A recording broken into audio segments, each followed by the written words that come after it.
आज के इस वीडियो में कक्षा 12 के भौतिक विज्ञान पेपर हल के बारे में बताया जाएगा। 2025 में जो भौतिक विज्ञान का पेपर हुआ था, पेपर का कोड 346 JS के सभी प्रश्नों को हल करके बताया जा रहा है। पिछले भाग के वीडियो में प्रश्न नंबर 1 से लेकर के प्रश्न नंबर 8 तक के सभी प्रश्नों को हल करके वीडियो अपलोड कर दिया गया है। यदि उस भाग का वीडियो आप सभी लोग नहीं देखे होंगे तो डिस्क्रिप्शन बॉक्स को चेक कीजिए, वहां पर वीडियो का प्लेलिस्ट मिल जाएगा, वहां से जाकर के वीडियो को देख सकते हैं। इस भाग में प्रश्न नंबर 9 का और यह इसका 8वां वाला प्रश्न, दोनों प्रश्न को हल करके आज के इस वीडियो में बताया जाएगा। तो एक एक प्रश्न को जो है आप सभी लोग अच्छे से प्रश्न को समझिएगा। दी ब्रोगली के तरंग द्रव्य तरंग अवधारणा से क्या तात्पर्य है? दी ब्रोगली तरंगदैर्ध्य का गतिज ऊर्जा से संबंध का सूत्र स्थापित कीजिए। तो यहाँ पर दो प्रश्न दिया गया है। दी ब्रोगली का द्रव्य तरंग अवधारणा से क्या तात्पर्य है, इसके बारे में बताना है, और दी ब्रोगली तरंगदैर्ध्य का गतिज ऊर्जा से संबंध का सूत्र को जो है स्थापित कीजिए। तो यहाँ पर पहले दी ब्रोगली का द्रव्य तरंग का अवधारणा के बारे में पहले समझेंगे। तो अब यहाँ पे क्या बताया जाएगा कि सन 1924 में, ध्यान देना है, 1924 में दी ब्रोगली नाम के जो वैज्ञानिक थे, इन्होंने एक विचार रखा कि सन 1924 में दी ब्रोगली ने यह विचार रखा कि दैती जो प्रकृति न केवल प्रकाश में होती हैं बल्कि द्रव्य कणों में भी होती हैं। इन्होंने बताया कि जब भी कोई द्रव्य कण जैसे इलेक्ट्रॉन, प्रोटॉन आदि होता है तो वह तरंग की भांति व्यवहार करता है। तो दी ब्रोगली का द्रव्य तरंग का मतलब यह है कि इनका कहना यह था कि जो यह विचार रखे कि जो दैती प्रकृति न केवल प्रकाश में होता है बल्कि द्रव्य कणों में भी पाया जाता है। इन्होंने बताया जब भी कोई द्रव्य कण जैसे इलेक्ट्रॉन हो, प्रोटॉन हो आदि होता है तो वह तरंग की भांति व्यवहार करता है। इन तरंगों को द्रव्य तरंगे अथवा दी ब्रोगली तरंगे भी कहते हैं। इन तरंगों को क्या कहा जाता है? तो इन तरंगों को द्रव्य तरंगे अथवा दी ब्रोगली तरंगे भी कहते हैं। द्रव्य तरंगों की जो तरंगदैर्ध्य होती हैं उनको क्या कहते हैं? दी ब्रोगली तरंगदैर्ध्य कहते हैं। इसे किससे प्रदर्शित करते हैं? तो इसे लेम्डा से प्रदर्शित किया जाता है। तो दी ब्रोगली का द्रव्य तरंग का अवधारणा आपको समझ में आ गया होगा। इनका कहना क्या था? इनका यह विचार प्रस्तुत किए कि जो दैत्य प्रकृति होती है वह केवल प्रकाश में नहीं होती है जबकि द्रव्य कणों के अंदर भी पाया जाता है। जैसे में इलेक्ट्रॉन, प्रोटॉन के अंदर भी जो है द्रव्य कणों का जो है गुण पाया जाता है। यह जो है द्रव्य तरंग की भांति क्या करता है? व्यवहार करता है। तो इनकी अवधारणा जो है आप लोग अच्छे से समझ गए होंगे।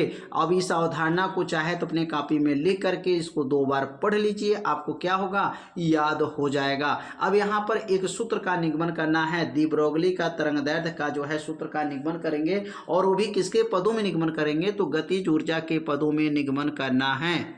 तो यहाँ पे जो सिद्ध करना है, पहले सिद्ध करने वाला सूत्र को लिख देंगे। यहाँ पर सिद्ध करना है, यहाँ लिखेंगे सिद्ध करना है, सिद्ध करना है। और क्या सिद्ध करना है? तो लेम्डा बराबर आपको लाना है, दी ब्रोगली तरंगदैर्ध्य कहेंगे वो भी गतिज ऊर्जा के पदों में लाना है। तो लेम्डा बराबर लाना है H बटा अंडर रूट होता है 2m होता है। यही सूत्र का जो है निगमन आपको करना है।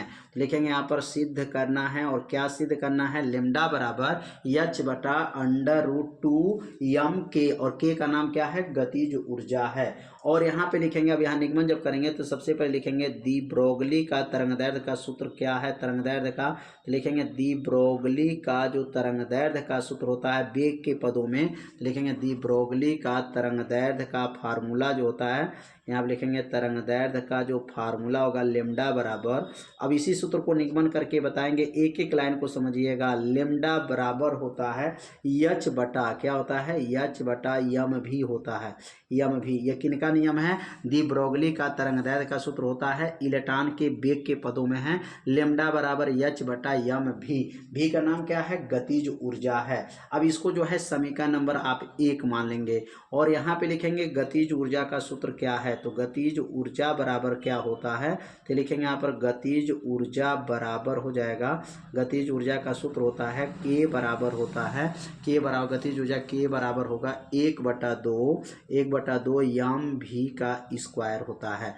अब यहाँ पर भी का मान निकाल करके यहाँ पे रखना है, तो यहाँ भी का मान कैसे निकलेगा, 2 में के का गुणा करेंगे तो क्या बनेगा, यम भी का स्क्वायर बराबर हो जाएगा और यहाँ लिखेंगे 2k हो जाएगा और यहाँ भी स्क्वायर को रोक देंगे तो भी स्क्वायर बराबर क्या बनेगा, 2k बटा क्या बन जाएगा, यहाँ पर यम हो जाएगा। वर्ग इसके ऊपर जब जाएगा तो भी बराबर हो जाएगा और यहाँ हो जाएगा अंडर रूट हो जाएगा और अंडर रूट में क्या बनेगा, यहाँ पर अंडर रूट में बन जाएगा 2k, क्या लिखेंगे यहाँ पर 2k बटा क्या बनेगा, यम। समीकरण नंबर क्या बन जाएगा, समीकरण नंबर यह 2 बन जाएगा। तो यहाँ पर ये गतिज ऊर्जा की सहायता से यहाँ पर भी का मान निकाल लिया गया। अब यह भी का मान जो निकला है यही भी का मान यहाँ पे रखा जाएगा। समीकरण नंबर 1 में जो लेमडा का सूत्र क्या है, एच बटा यम भी है, तो ये भी को हटा देंगे और उसके जगह पे क्या लिखेंगे, अंडर रूट 2k बटा यम यहाँ पे रख देंगे। मतलब समीकरण 2 का मान समीकरण किस में रखेंगे, 1 में रख लेंगे। तो यहाँ पे लिखेंगे समीकरण, लिखेंगे यहाँ पर समीकरण 2 का मान, क्या लिखेंगे यहाँ पर समीकरण 2 का जो मान निकला है, मान समीकरण 1 में रखने पर, समीकरण 2 का मान समीकरण 1 में रखने पर, समीकरण 1 में रखने पर, अब समीकरण 2 का जो मान निकला है वह समीकरण नंबर 1 में क्या करेंगे, रख देंगे। तो समीकरण 2 का मान क्या था, तो समीकरण 2 जो है मान क्या था, यहाँ पर भी का मान निकला था और समीकरण 1 में रखेंगे तो लेमडा बराबर क्या सूत्र था, एच बटा क्या था, यम भी था और भी का मान यहाँ पे रखेंगे तो लेमडा बराबर क्या बनेगा, एच बटा यम हो जाएगा और भी का मान क्या आया था, तो भी का मान करनी में आया था और करनी में क्या आया था, 2k, क्या आया था, 2k बटा यम आया था। ये किसका मान है, तो यह भी का मान है, जो नीचे है वो कहाँ चला जाएगा, सबसे ऊपर चला जाएगा। तो लेमडा बराबर क्या बनेगा, लेमडा बराबर जो है एच हो जाएगा और करनी में यम हो जाएगा बटा हो जाएगा और नीचे क्या लिखेंगे यहाँ पर यम और अंडर रूट में लिखेंगे यहाँ पर 2k हो जाएगा। अब यहाँ पर जो इस यम को काटना है, इस यम को काटने के लिए क्या करना पड़ेगा, तो लेमडा बराबर लिख सकते हैं एच करनी में यम बटा, इसको यम को हम 2 बार करनी में लिख दे, करनी में यम और करनी में यम कितना बनेगा, करनी यम यम होता है, क्योंकि करनी से यम अगर गुणा करेंगे तो यम का स्क्वायर होगा और यम के स्क्वायर से ये करनी हट जाएगा, अंडर रूट क्या बचेगा यहाँ पर 2k हो जाएगा। अब यहाँ पर क्यों करनी यम 2 बार लिखे हैं, क्योंकि इस यम को 2 बार करनी में लिखेंगे यम तो दोनों मान बराबर है, यम और करनी यम दोनों मान आपस में क्या हो जाएगा, बराबर है, क्योंकि यम में यम का गुणा करेंगे तो यम का वर्ग होगा, वर्ग से करनी हट जाएगा तो यहाँ पर यह मान बराबर है, इससे इसे कट जाएगा। कटने के बाद से क्या बचेगा, तो लिखेंगे लेमडा बराबर बच गया, ऊपर बचा एच, अब बटा नीचे क्या बचेगा, तो नीचे बच जाएगा यहाँ पर यम और अंडर रूट में क्या है 2k, तो क्या बनेगा, अंडर रूट क्या बनेगा 2k यम। यही जो है क्या करना था, सिद्ध करना था। तो एक लाइन और भी लिख सकते हैं यहाँ पर एच बटा अंडर रूट क्या होगा यहाँ पर 2 यम के भी लिख सकते हैं।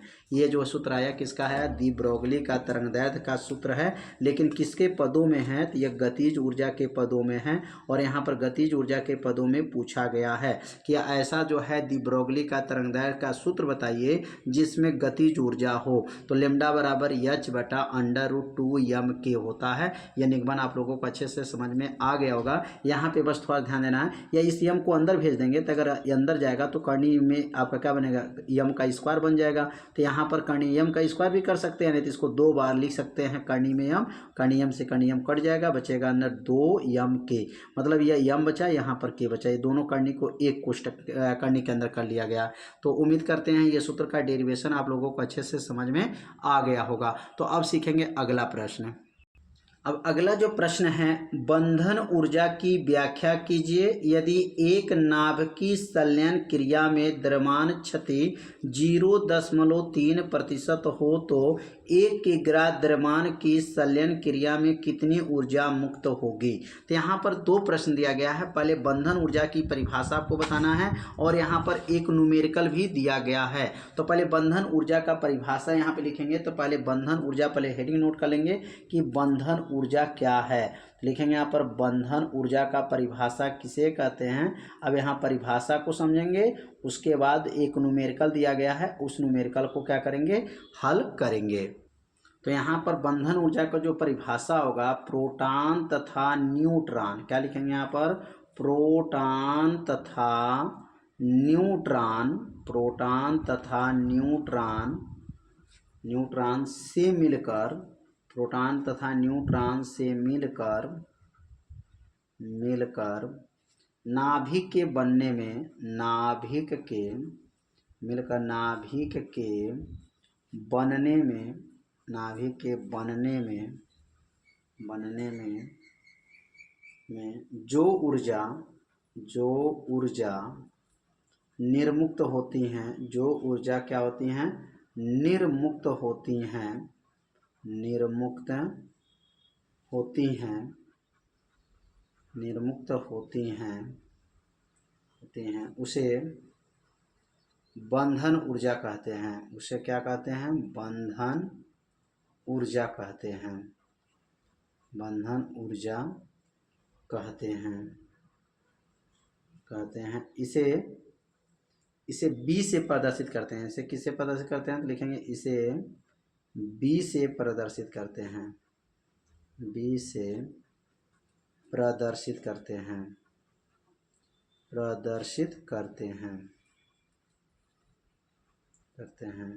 अब यहाँ पर बंधन ऊर्जा का अगर सूत्र लिखना है तो बंधन ऊर्जा बराबर सूत्र क्या होता है, तो यानी चलिए लिख लेंगे, बंधन ऊर्जा का सूत्र होता है, बंधन ऊर्जा बराबर सूत्र है, बंधन ऊर्जा B बराबर होता है डेल यम गुणे 931 MeV होता है, मिलियन इलेक्ट्रॉन वोल्ट होता है। इसको कहा जाता है बंधन ऊर्जा का।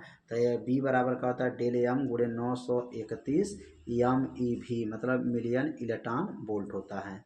अब यहाँ पे एक न्यूमेरिकल जो जोड़ा गया है, अब यहाँ बताया गया कि द्रव्यमान जो क्षति है 0.3% कितने का है, 1 किग्रा का है। तो द्रव्यमान प्रतिशत किससे दिखाते हैं, तो द्रव्यमान प्रतिशत जो है यहाँ पे दिया गया, द्रव्यमान क्षति जो दिया गया है, डेल यम का मान क्या है, कितना परसेंट है, 0.3% का कितना है, 1 किग्रा, मतलब 1 किग्रा का 0.3% है। अगर यहाँ पर परसेंटेज हटाएंगे तो 0.3 बटा क्या हो जाएगा, 100 हो जाएगा, और का मतलब गुणा, और गुणा 1 किग्रा हो गया। अब यहाँ पर जो है दशमलव अगर हटा दिया जाए तो यहाँ पर यह 100 से भाग कर देंगे तो क्या बनेगा, 0.00 हो जाएगा, 3 हो जाएगा, और यहाँ पे क्या बनेगा, किग्रा होगा, क्योंकि यहाँ पर MKS पद्धति में इसका प्रयोग करना है। अब यह दशमलव अगर इसको हटा दें तो क्या बनेगा, 3 गुणे 10 के पावर -3 घात होगा, क्योंकि 3 स्थान दशमलव लगा है तो 10 के पावर -3 हो जाएगा, और यहाँ पर किग्रा हो जाएगा, केजी, मतलब ये किग्रा है तो किग्रा ही रहेगा, ठीक है ना। ये 10 के पावर -3 को हटाया है, 10 के पावर -3 घात हो गया। और सी का मान क्या होता है, तो सी का मान होता है 3 गुणे 10 के पावर 8 मीटर प्रति सेकंड होता है। प्रकाश का चाल इसको कहा जाता है। और ऊर्जा इसमें पूछ रहा है, ई बराबर क्या बनेगा, m इंटू सी का स्क्वायर होता है। आइंस्टाइन के अनुसार E बराबर m इंटू सी का स्क्वायर होता है। तो यहाँ क्या लिखेंगे, अब यहाँ पर E बराबर हो जाएगा, और m का मान कितना आया है, तो m का मान 3 गुणे 10 के पावर -3 आया है, और c का मान क्या है, 3 गुणे 10 के पावर 8 का क्या बनेगा, वर्ग। यहाँ पे जो मान भरे हैं m का मान भर दिए, और ये प्रकाश का चाल का मान है। अब आगे बढ़ेंगे तो क्या नाम बनेगा, यहाँ पर 3 गुणे 10 के पावर -3 उतर गया, 3 का वर्ग करेंगे 9 गुणे 10 के पावर 8 दूनी 16 घात हो जाएगा। घात के ऊपर घात रहता है तो गुणा हो जाता है।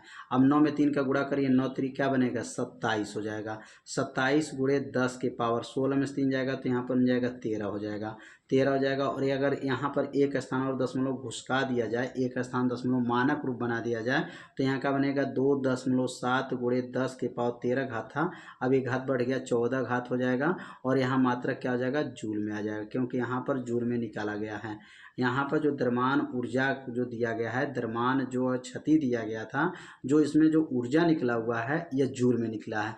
2.7 गुणे 10 के पावर 14 जूल हो गया। किसके सूत्र से निकला है, तो यहाँ पर आइंस्टाइन का जो सूत्र लागू किया गया, E बराबर m इंटू सी का स्क्वायर, ये फार्मूला लागू किया गया है। और m का नाम यहाँ द्रव्यमान क्षति हो जाएगा, और c का नाम जो है प्रकाश का चाल हो जाएगा। तो उम्मीद करते हैं ये प्रश्न आप लोगों को अच्छे से समझ में आ गया होगा। तो आज जो है है यह पेपर क्या हो गया, समाप्त हो गया। तो आज का ये वीडियो कैसा लगा एक बार जरूर कमेंट कीजिए, वीडियो को लाइक कर दीजिएगा और चैनल पर यदि आप पहली बार आए होंगे तो चैनल को सब्सक्राइब जरूर कर लीजिएगा। मिलते हैं अब अगले भाग में, तब तक के लिए जय हिंद जय भारत।